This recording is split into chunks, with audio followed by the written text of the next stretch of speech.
every orthopedic surgeon, neurosurgeon will be out of business. Yeah. There's a study that was done at Baylor College. They fed half of them an American diet. They fed the other half a clean, organic, carnivore diet. Of the half that got the American diet, 25% got skin cancer. Of the carnivore, 0. Not even 1. Kashif, appreciate you coming on this morning, brother. I know you're under the weather a little bit, so... Pleasure, man. Yeah, yesterday was like hell, but anyways, I'm here. Let's see how long my voice lasts. It's that flying. It always never seems to fail. It always bites you. Yeah. So... you have a ton of knowledge in that brain of yours. And you come across my feed regularly and I'm not following him. Like, how'd this guy end up here? Yeah. How did you amass all of this knowledge and just what led you down this path? So I don't come from the industry. I'm not a practitioner, not a scientist. I got really sick, which worse than this cold I have now. But I had really big challenges. I had migraines that were really intense to the point where I couldn't function, couldn't work. Gut issues. I didn't want to leave home. Completely unpredictable. Didn't know what was going to happen. Depression. Didn't want to get out of bed. I had eczema so bad that I literally couldn't open my left eye. It was sealed shut just from the inflammation. So I used to run a PR and marketing company for technology startups in Toronto, where I live. So I would help these startups with everything they need, from legal to accounting to the things that they didn't know they needed. And I got sick. And my question to all these doctors giving me all these pills was, what did I do? I've never been sick. All of a sudden, all at once, all this stuff. I must have eaten something, done so. Like, what did I do? And I realized, first time needing to navigate the healthcare system, that that's not what they do. No. You know, what they do is diagnose and prescribe. Whereas functional medicine is, why did you get sick? So I went on a self journey of discovering what was going on, learned, and that's when my eyes opened to all of what's making us sick, from food to the environment to hormones to you name it. And I built a company around it. Not intentionally, but because I started healing my mother, my family, my friends, and I realized, wow, what I'm doing has no purpose compared to this, you know. And so that's what happened. Is I literally built a research company, funded the research, and everything I talk about is what I learned actually helps our research participants get out of their messes. Did you finally discover the answer of why? Yeah. So if I were to give you a couple big whys. One is, since the 1970s, there's been 140,000 chemicals added to humanity. Oh, that's all. Yeah, that's it. Mostly to do with food. So food is developed for profit, for shelf life, and for flavor to make it addictive. So all these chemicals are designed for that priority, not how is this the healthiest possible food I can deliver you. That's a big one. Second one is the electronic pollution that we're not aware of. You know, you have cell phones that the last time there was any research study done on their safety and efficacy was in the 1980s, when a cell phone was a brick. We've come a long way. Yeah. And you now have a supercomputer in your pocket that's signaling a cell phone tower 900 times a minute, 15 times a second, which those phones and those studies didn't do. And you were researching military men who are 6 feet plus tall, whose skulls are 4 times the thickness of a child. Right? So you have all this broken data that doesn't fit the current reality. And so whenever you see a study that this is safe and that's safe, it's usually not contextualized. It's not the reality of, well, I'm not only dealing with this product, but there's 20 other products in my home. And the practical reality is all of them together cumulatively are too much. Oh, yeah. And then just talk about what's in your bathroom. Yeah. All the fragrances, So, you know, there's a study that just happened, I think it was like 2 months ago in Belgium, where they were looking at, again, why are people so sick? And one of the things they determined in North America, indoor air quality is now 4 to 5 times worse outdoor air quality, depending what city you live in. Because I believe that. Yeah, because you now have all these products that have fragrances, chemicals, dry cleaning, everything you're bringing into your home in a drywall box that doesn't breathe. Mm-hmm. And most people don't have air purifiers. Yeah, they don't clean air, don't open their windows, right? And don't realize that the thing that they take for granted as safe is not safe. And when you add 10 of those things together, the total load is far beyond what the human body can handle. Oh, yeah. I have a 3-year-old and a newborn, or a kid due any day right now, and my mom loves to wear perfume. Yeah. And she'll get in my car and I'm like, I have my daughter go back inside and wipe it off. Yeah. She's like, why? I'm like, you're giving me a headache. Yeah. And I'm 37 years old. My 3-year-old doesn't know any better. Yeah. And so with that type of thing, this is where I see a lot of friction, because the genetics of how we process various things are unique. So there's a gene called GSTP1, which is responsible for inhalation-based toxins. So the perfume you're talking about, what you're breathing. Some people are doing really well there. So they'll walk into that car, they won't know. Some people have the worst version of this gene, minus 70% capacity to process that toxin. They walk into the car instantly, headaches, skin issues, don't feel good, malaise generally in their head. And then the two people have a different perception of what's going on, right? So now this person who has the bad genetics is somewhat of the canary in the coal mine, warning the other person that this is still making you sick. You just don't feel it, Correct. right? And like I was at a department store the other day and I was like, yo, where's the restroom? Yeah. Next to the fragrance department on the first level. Going down the escalator, I just like tried to hold my breath all the way to the bathroom. I was Yeah. like, by the time I made it, I was like, I don't feel good. I don't even want to pee anymore. Yeah. Like, I just want out of here. So the average woman now puts 500 plus chemicals a day on her body between all the personal care products, soap, shampoo, sunscreen, deodorant, all that stuff. If you take the total load, again, each individual product, is safe. Because if you look at it as a siloed thing, but that's not how they get used. So when you add 500 plus chemicals a day on your body, you wonder why the lymph systems are so clogged up and women are getting breast cancer like never before. There's been a 400% increase in breast cancer in women under 40. But the big challenge is the hormone disruption.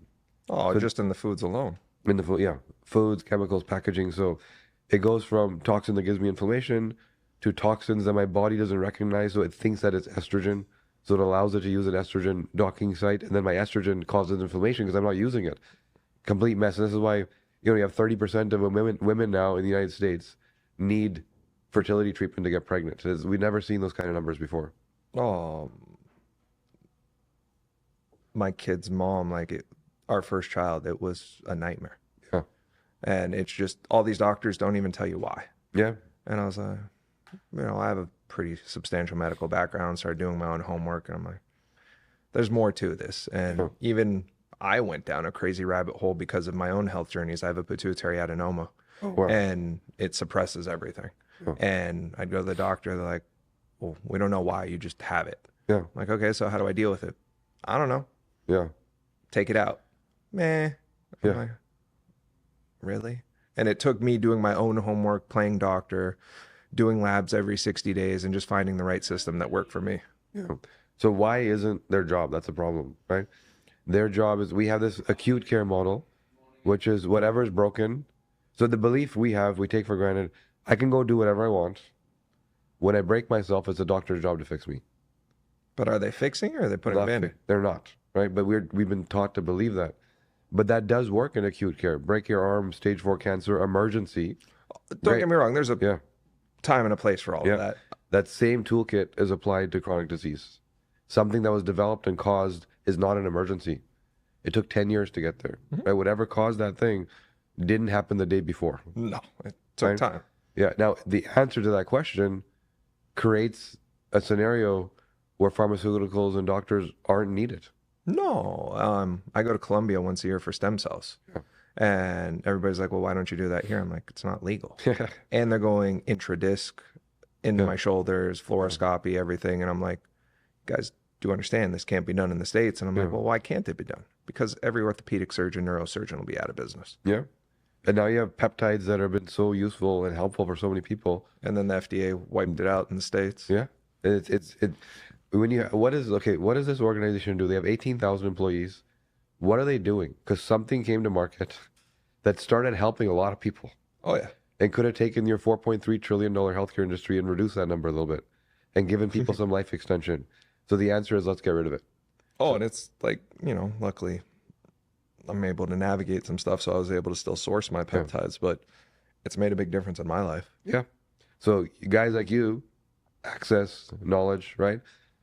Most people on the street don't even know what a peptide is. No, I mentioned it to somebody the other day that's well off, and they're like, Yeah. what the heck's a peptide? I'm like, Yeah. we got a lot to talk about. So that's the challenge. So that's the state of affairs, right? And that answers the question about everything. To answer your very first question, why do I need to talk about everything I talk about online? Because most people still don't know. No, you've posted stuff that I've ran into over the last year, and I'm just like, damn, Yeah. okay. Yeah. A simple topic for a lot of people is deodorant. How do you feel about like those Thai crystals or something like that versus traditional deodorant? Yeah. So that's the thing is there are alternatives, right? There are plenty of alternatives. So first of all, you find that, breast cancer and lymph inflammation are very well connected. You have all these phthalates, parabens, and hormone disrupting chemicals in your deodorant. Fragrances, which you don't need. That's not the point. It's supposed to deodorize, not by, not by adding something to mask. And so, yes, crystals, there's minerals, there's, there's actually natural jewels now. Just drive down the street to Erewhon, for example. We're in LA, right? Yeah. So there's plenty of alternatives. We're now in an environment where 5 years you didn't have those alternatives.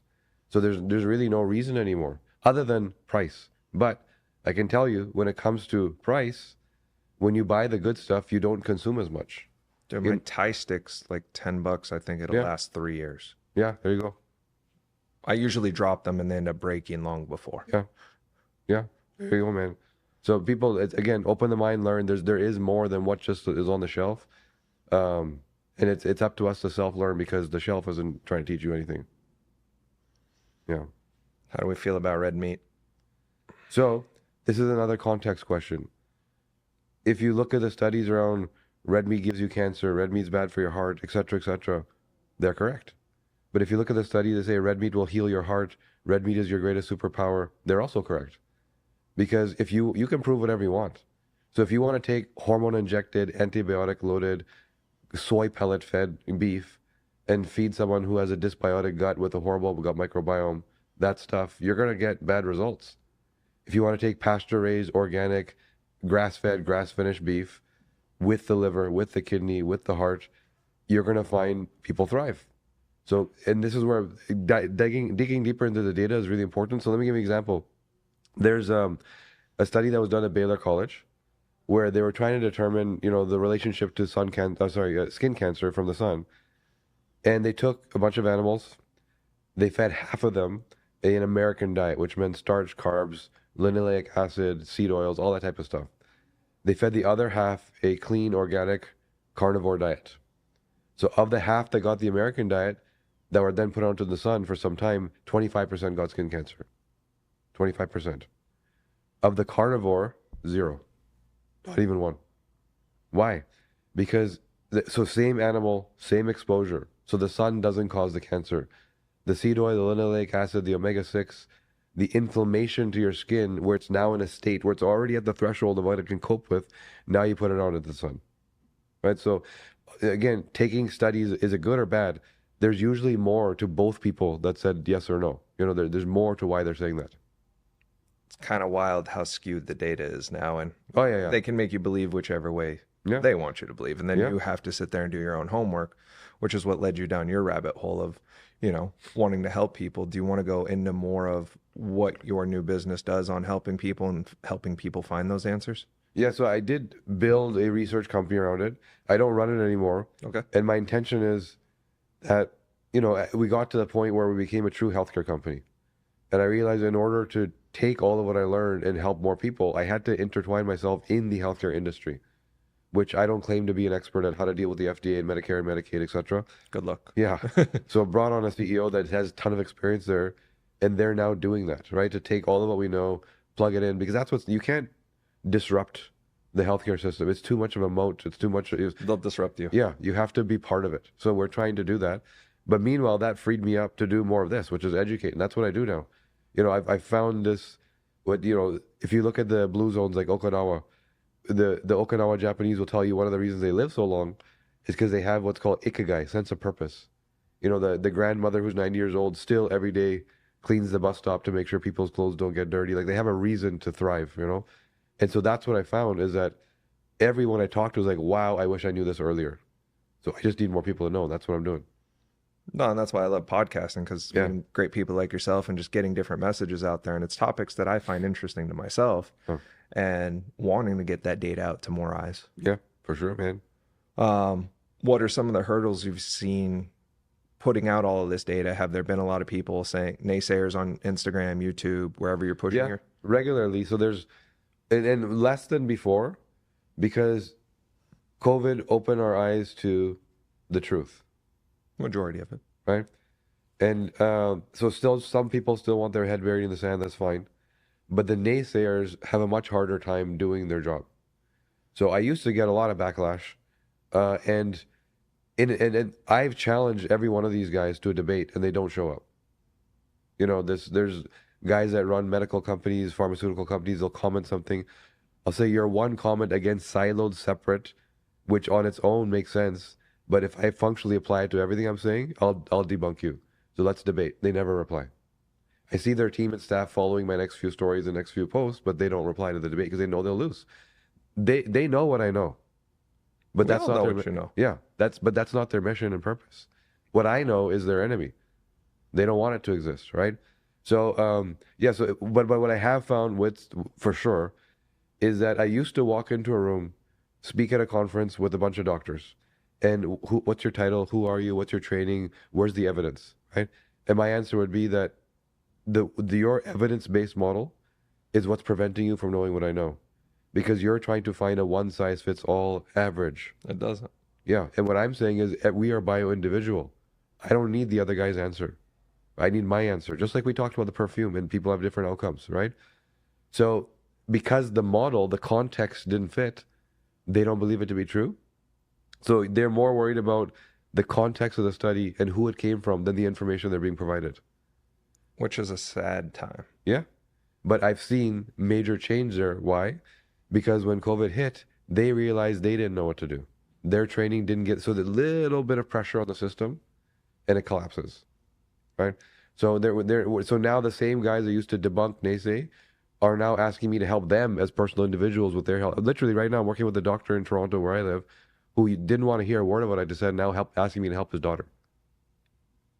Funny how the tables turn. Yeah.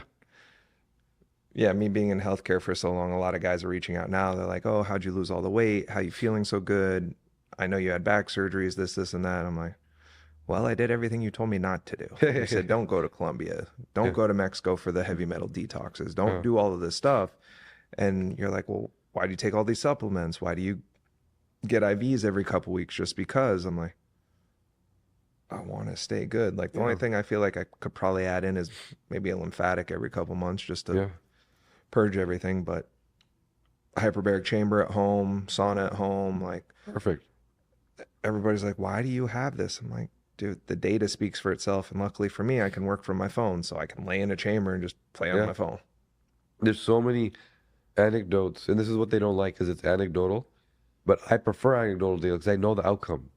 Well, it's anecdotal, but it's also cost prohibitive for most. Yeah, that's true. Yeah. And that's the part where like they've made it like the average person can't go to Erewhon. Yeah. Or they can, but it's going to be rough. Yeah. And it's just all of that other stuff that now they're like putting a divide on purpose. Yep. And so that is a big challenge. And what I'm seeing over and over again, so I run programs where people sign up. I'll run a group program where people have their DNA and they'll show up to like a training calls where I teach them how to interpret their DNA so they know how to use it as a tool. It's not just diagnostic, like here's the answer, but let me teach you how to find the answer. And the people who are struggling the most are always from the lowest economic buckets because first of all, the education isn't there, right? Second, the tools is what does my insurance cover? I don't know. Yeah. And when you dig into that, it's like pills and treatments. It's not like what pill can I take? So, and that when that's your limited answer, then you're not curing, you're managing. Like if a drug worked, why do you have to refill the prescription? Why do you have to keep taking it? Because it's not solving, it's masking. And this is where they're stuck because that's the only option. What does my insurance cover? Yeah, like the clinic I go to in Mexico for the detox and stuff, they treat a lot of Lyme disease and other things. And they have a 9-month wait, no advertising. Yeah. And everybody's like, why do you go there? And then you talk with people there and everybody's like, well, how'd you find it? Oh, my friend that was sick came here and Yeah. they were able to get him better after a couple visits. Yeah. And, their model is get you better. Yeah. Place in Colombia, get you better. Like you don't need surgery. Yeah. Now you go do something dumb again and hurt yourself. All right, we'll see you again. Yeah. But preventative doesn't exist anymore. And I know the healthcare in Canada is probably just as rough as here. Canada's worse because we have a single payer. The Canadian government pays the bills. So it's much easier to build a lobby because there's one person to talk to. So here it's democratized to some degree. So you still have options. Like you can go do your stuff, right? So I've sat in meetings with our Health Canada, which is the equivalent of the FDA, right? I've sat there with the provincial, which is like a state body for Ontario where I live, and health minister, finance minister trying to solve healthcare problems. So it's me and a bunch of pharma CEOs, right? So I'm not kidding you. In this meeting, they were trying to plan what is the future of healthcare. And there was some crisis around autism where they didn't have enough funding. They're saying, what can we do to use the existing funding to do a better job? So I told them that with genetic sequencing, I can first of all tell you why. You're trying to give every kid the same solution, assuming that this is all the same thing. And I can get deep into autism and vaccines and not vaccines and tell you stories about the truth behind all that stuff, right? But in this case, sat there, gave them answers. I gave them actual anecdotes of kids that we've taken from punching holes in the wall, screaming, yelling, to making their own breakfast, to tying their shoelaces and going to school, I right? have a friend that's dealing with that currently. Yeah. So we've shown the parents why this was caused, not it was something that they were born with, right? And after showing them all that, which could have sliced the budget into a fraction, the solution that they picked was a button next to a hospital bed so a robot delivers the medicine instead of a nurse, so it comes faster and brings costs down. So that was their way of saving costs. They didn't change anything. And the same outcome, same modality.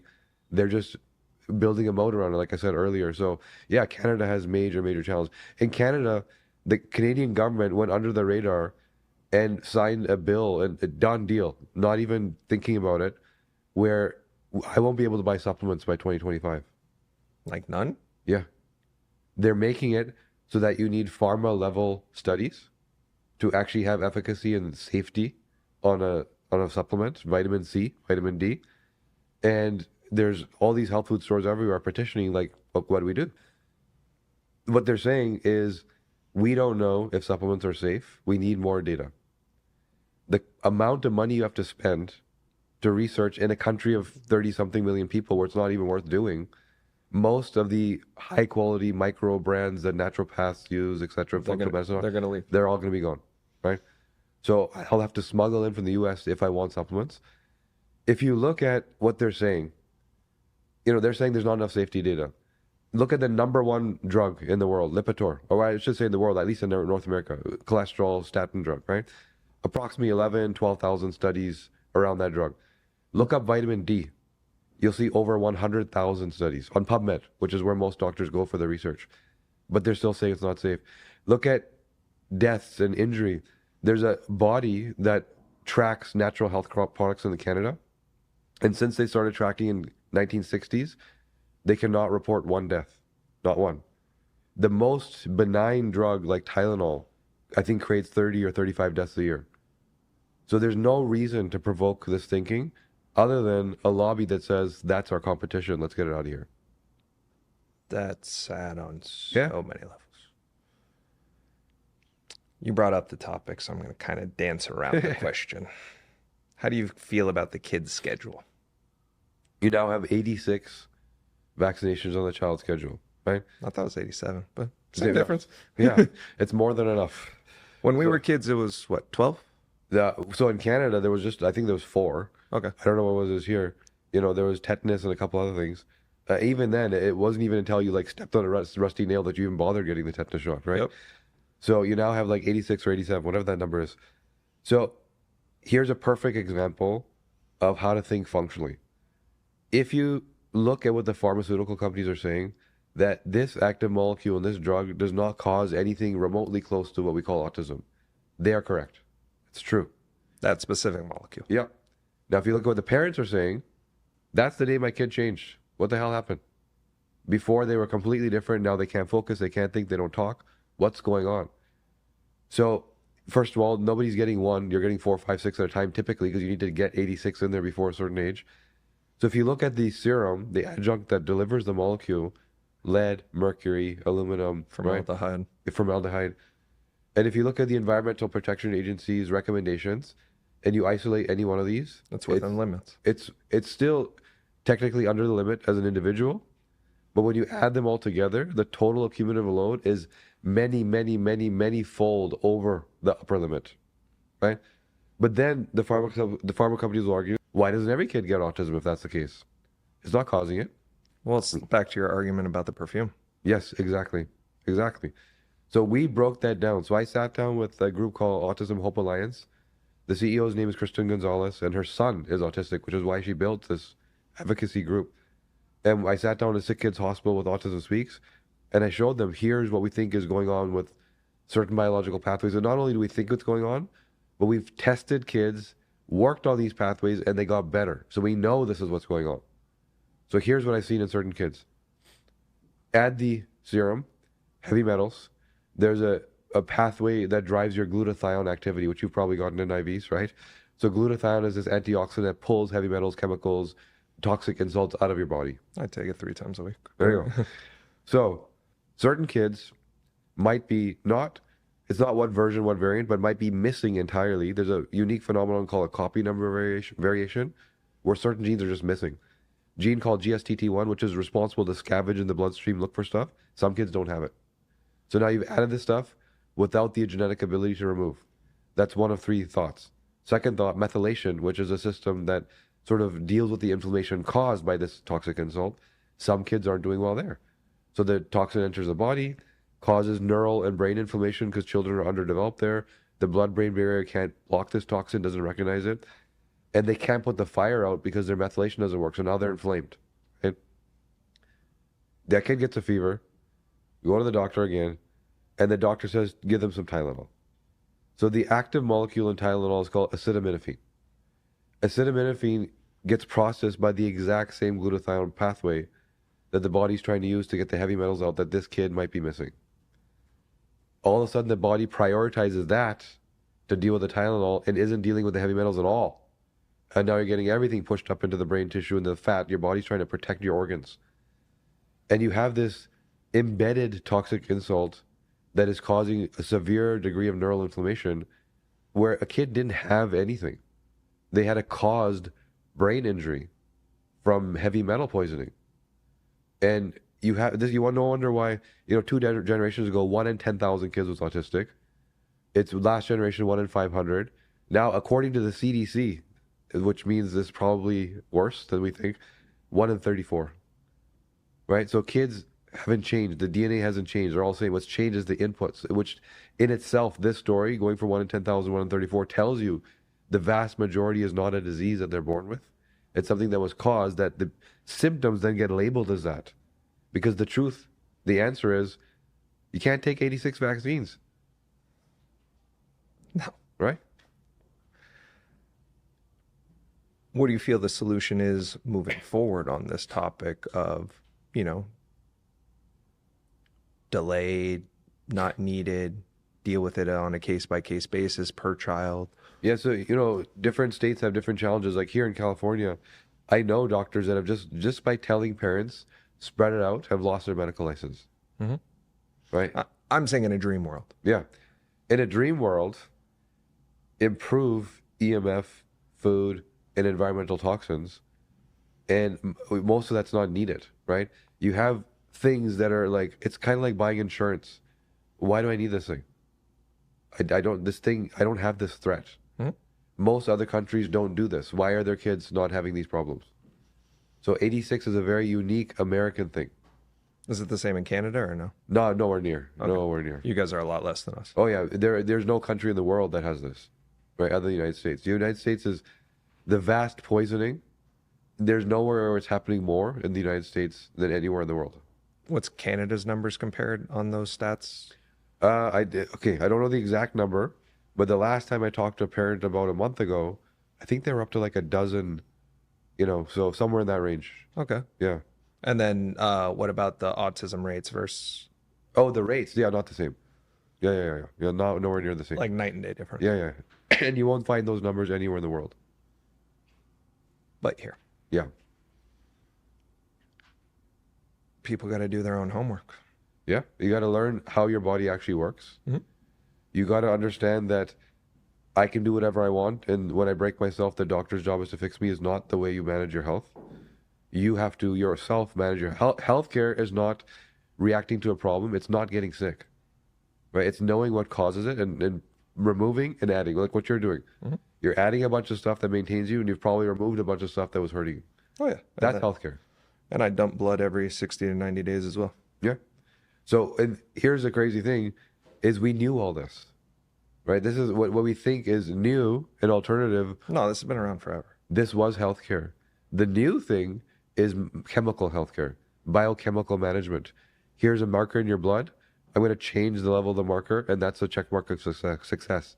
Versus asking, why did the marker even get there? Which is what we used to do. So this, what we're doing now is new, right? And because it's modern, it feels better.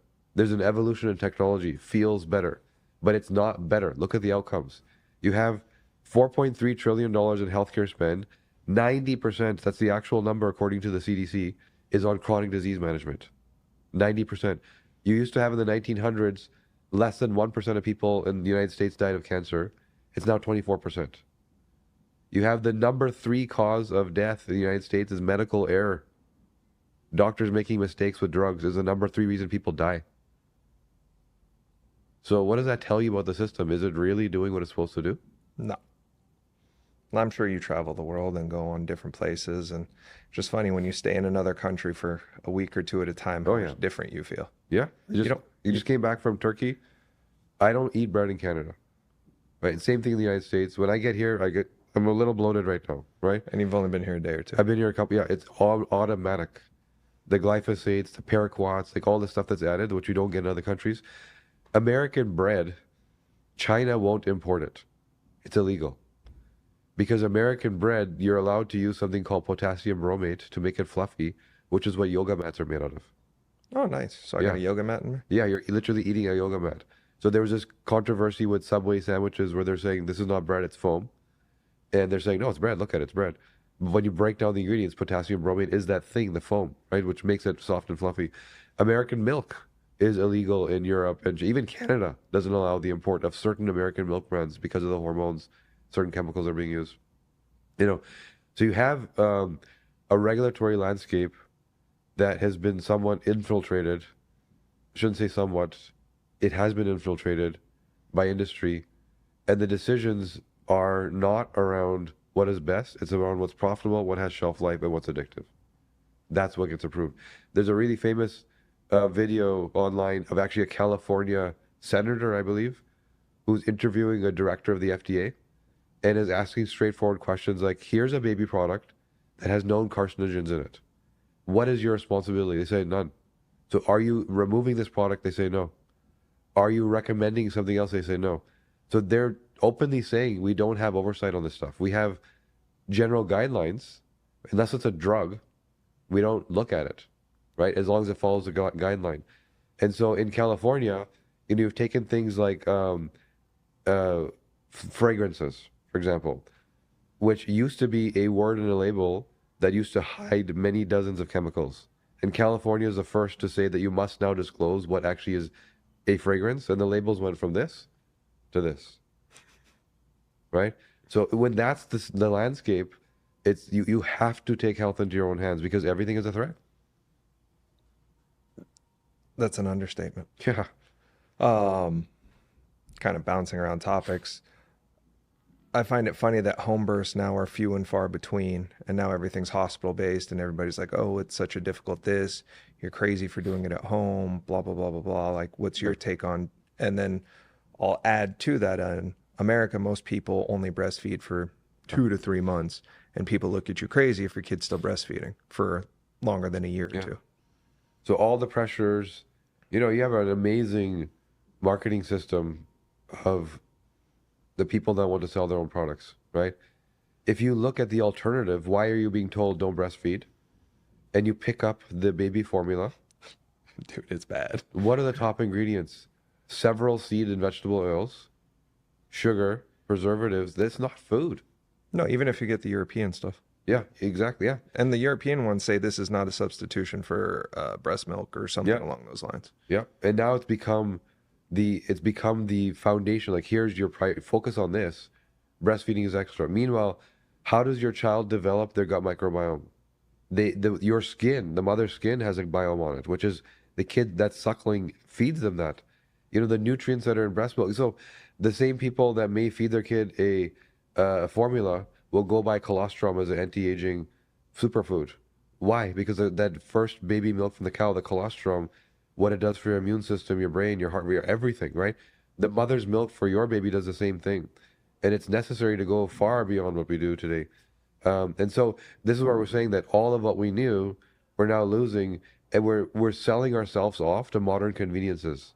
The convenience, and because our life is so busy and stressful, and we think we're supposed to do something a certain way, that the time it takes to breastfeed, the time it takes to wash your dishes and not use a dishwasher, the time it takes to Oh, sit in the sun and get some vitamin D.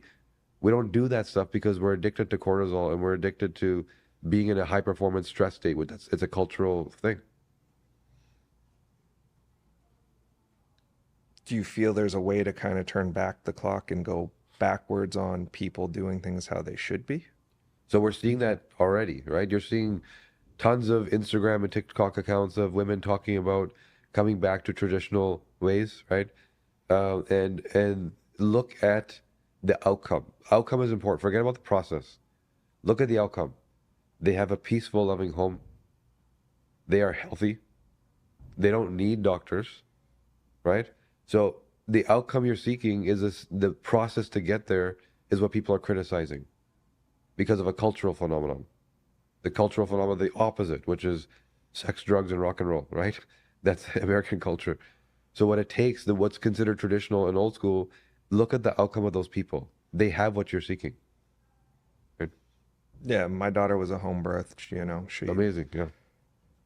everybody's like, you let her dive off of stuff and do all this crazy stuff. I'm like, that's what you're supposed to do as a Yeah, kid. You learn your boundaries. yeah, She's gonna get hurt. All right, yeah, dust her off, give her a kiss, and keep going again. And most people are just look at me funny. They're like, you're at the jump house almost every day.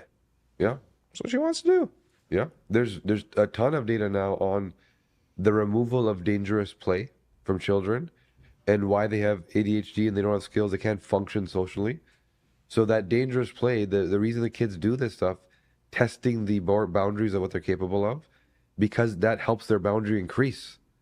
You know, there's this lady named Liz Wiseman who trains executive teams on how to have more productivity. And she says, picture you and me are holding a rubber band and I kind of pull at it and now it's tight, right? And then you take a step towards me and then I pull it again. You take a step toward and we pull it again. And that teaches you that you're capable of more, right? And this is where when you remove dangerous play, the prefrontal cortex, especially in boys, doesn't develop. And now they're sitting in a classroom with ADHD. Well, look, you have ran several companies, still do. Do you ever sit in one location for 8 hours? Yeah. Only if I want to get hemorrhoids, man. Do you raise your hand and go to the bathroom? Yeah. And it's all of that little stuff. I like think about it. I'm like, I work from my car. I Yeah. work, it's considered work. Like I'm in a million different places in a day. And I'm like, I can't be confined to an office. I feel like Yeah. I'm going fucking nuts over there. And back to your whole food thing, like kind of play it both ways. I have a Doberman and everybody's like, oh, you let a toddler play with a Doberman. I was like, Yeah. there's no issue here. And everybody's like, why do you feed your dog raw? I'm like, well, I don't go to the vet. Yeah. You have to go to the vet. And they're like, yeah, but this is good for you. My vet said this is great. Cool, continue Yeah. to do it. And using my dog as a small example of controlling what he eats and knowing where the food is sourced without the fillers, without like dogs weren't designed to have hard kibble and all that No. other stuff. And it's just crazy looking at other dogs' coats, skin conditions, Yeah. weight issues. If you just remove all that filler, that inflammation that's caused in you and I, it's no different than your animal. Yeah. And that's the perfect example for us too, which is we are born with health for the most part. And then you get to, so the average American gets their first chronic disease at 50, Okay. and they have two by 60, and they spend the last 15 years of their life in treatment. And the average life expectancy is about 78, I think, for women and 76 for men. So there's a study that was done by Harvard where the outcome will make you laugh, but it also opens your eyes to exactly what you just said. So the longest ongoing health study that we've seen started in the 1930s and it's still going on today. And what they're saying is what the people that are getting to like 90 plus, what are they doing? And here's the outcome of the study. Don't smoke, less than 3 drinks a week, eat a balanced whole food diet, exercise more than 3 times a week, and maintain a healthy body weight. That's what they discovered after researching data on, I think it's 70,000 people. For almost 100 years. Yeah. So why does this matter? Because these simple things will get you from 78 to 90. That's an extra 12 years. Yeah. And 78 to 90 where the last 10 years weren't spent sick, which is what's happening for the people that aren't doing these things, right? So why is this important? Because you already had the God-given gift of being a centenarian. You're designed, if you look at the physical structure of DNA, it's actually designed to last 120 years. So the physical form as a structure is designed to last 120. So the things we do are taking years away, right? And the simplest habits of just removing the nonsense that's taking years or years away will get you from 78 to 90, as proven by this study. Then you look at these blue zones where people add a little bit more, where, they have a sense of purpose. They have a lot of love. They every day with the family. Oxytocin is a base hormone. It creates every other hormone, keeps you healthy, right? Toxic relationships aren't there. Stress is low. They move, like you said, they're moving all the time. They don't. They're not taking 100 supplements a day. They're not going to a gym 5 times a week. Although there's nothing wrong. I go to a gym. I'm not saying there's nothing wrong with that. I'm saying their lifestyle is active. Correct. They're not sedentary. They move, yeah, and they're moving complex. So they're walking up and down hills. They're hiking through forests to get to different locations. Carrying things, whatever. Carrying things, yeah. Which they're, half of your nervous system is in your legs, which signals back to the brain, I need to stay young and healthy. I'm still active. I'm still moving.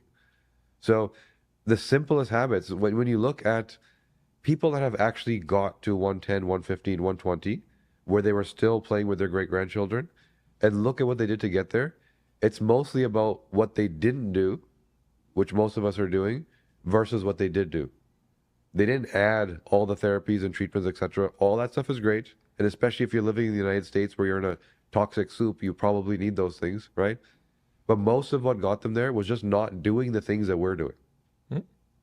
Excessive caffeine, the smoking, everything in between. All of it, yeah. One of your recent videos that really kind of blew my mind a little bit, which is so simple. The dishwasher. Yeah, I grew up in a household where everything was hand washed. yeah. Everybody turns to the dishwasher. I think I've turned on a dishwasher like 4 times in my life. Yeah. Why is it so bad? So again, the modern conveniences, right? I get it. If we're busy, maybe you shouldn't be that busy. Maybe does it make a difference whether it's $100,000 or $120,000? Like what do you actually need, right? That dishwasher, when you turn it on, what you can't see is the toxic puck, which evaporates and now becomes part of your source of air, right? What So if you change the detergent being So there used? are clean organic detergents. It's funny when I posted that, if anyone wants to go see the post, a whole bunch of people started talking about their made at home recipes, which is really cool. They're all sharing with each other very basic, simple things you could do that are clean. And this is again what I mean by modern conveniences. Our only option, we think, is to go to the store and buy what's on the shelf. Versus you don't need to do that. There's a lot of things that are very easy to do. Minutes. It takes minutes, literally. Toothpaste, shampoos, etc. Minutes to make stuff, right? So yeah, so now all of a sudden you have formaldehyde in your air. So the study showed that children and I think they studied 1,029 children, and the children that were born or grew up, in houses with hand dishwashing didn't have asthma and respiratory issues. The kids that are growing up in dishwasher homes did, because every day they were breathing in the vapor and the mist of when you warm up formaldehyde, it becomes much more bioavailable, first of all. And when you take fluoride, which is in the water, and you heat it and evaporate it, it turns into something called fluorine, which becomes carcinogenic level, right? So that exposure doesn't happen for the hand washing families. Basic, simple stuff.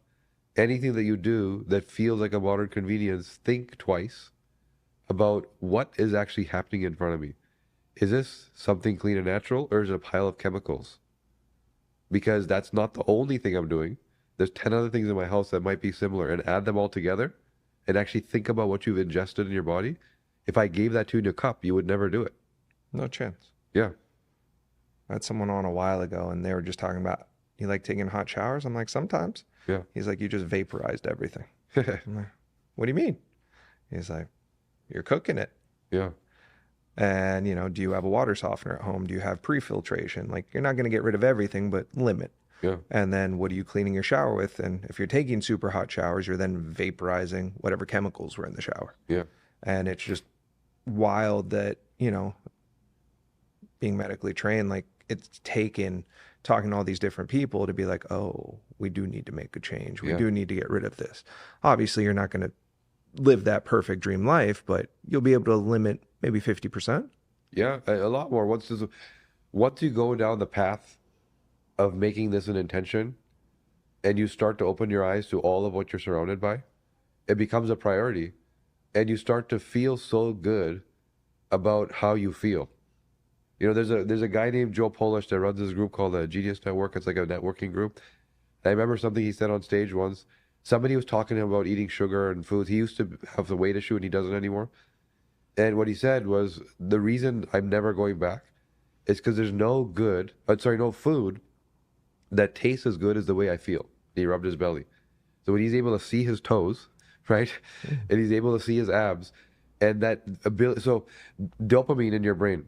Dopamine is why you seek pleasure. So you need to bind dopamine. There's receptors in your brain that bind it. Then you clear it out and you come back to some baseline. This is why we seek pleasure for that dopamine hit.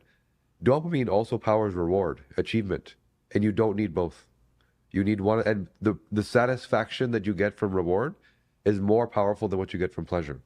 It's harder to start, but it's easier to continue. And why am I saying this?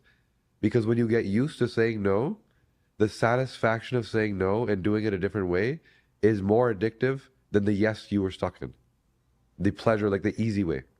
Right? So it's hard to start, but once you start, you propel yourself in a different direction. That's what we need to do. It's like going to the gym. Yeah, exactly. Exactly. Week 1 is hell. I think month 1 is hell. Yeah. Let's be Yeah. honest. Yeah. But eventually it's like it is your identity. Oh yeah. Right? You can't not do it. You got to, I don't like physically going to the gym, but I do other things to stay active Yeah. and just keep it moving. And Yeah. it's not fun, not feeling good. Yep. And I wish more people it's not going to break the bank making these changes. No, you'll save money because you're going to bring less stuff into your home. Yeah. And even like the toothpaste that you're talking about and the body soap, like you can actually limit that cost by Yeah. a lot. Yeah. Well, brother, where can people find you if they want to continue this knowledge and health journey? And are you able to still do the DNA readings for people? And Yeah. I would say so go to Instagram. That's where I go to vent on a daily basis, So whatever I'm learning, and it's never going to end. I think there's so much. So go learn there. Go to my Instagram account, Kashif Khan Official, and your eyes will be open in terms of what we now know. Right? And it will help you get on that different trajectory of thinking differently and seeking different stuff. In terms of working with me, in my link in my bio, I do a weekly webinar just to teach people if you want to dive deeper on the genetic side, how we can use your DNA to personalize everything I've talked about. I would say attend the webinar, and if you're busy, you can't attend on that time, just watch the replay. It will completely open your eyes. So go to my bio, register. If you can attend live, great. If you can't, watch the replay, and you will learn an entirely different way to approach your health. amazing, brother. Appreciate you coming on. I know you're a little under the weather. Yeah, man, I'm going to go back to sleep now. All right.